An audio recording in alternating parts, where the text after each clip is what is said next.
How to fix ChatGPT spacing issues. So if ChatGPT interface suddenly has strange gaps or oversized spacing or compressed text or broken layout, you can basically try these steps to fix it. The first thing is to reset your browser zoom. So you can simply hold down Control and press 0. So for example, if you have zoom active, you can see here a percentage on the address bar. And to change that percentage, you can hold down Control and press 0 to reset it to 0, or hold down the left Control key and rotate the mouse middle button up and down to increase and decrease the zoom.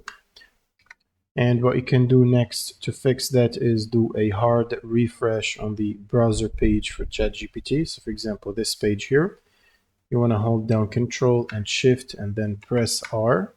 And this should do a hard refresh.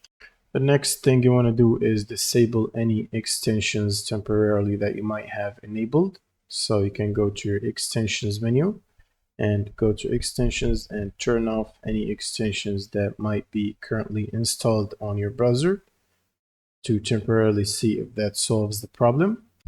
And the last solution is to clear the data. So you can press Ctrl+H and then click on the three dots next to the search history and click on clear history. And then make sure cookies and site data option is checked. And for the period, make sure to select everything right here and then click on clear, and this will clear everything and potentially sign you out of the ChatGPT account. So you might need to sign back in, but that should solve the problem of the spacing issues. And that's pretty much it for this video. If you have any questions, leave them in the comments below, and see you on the next one.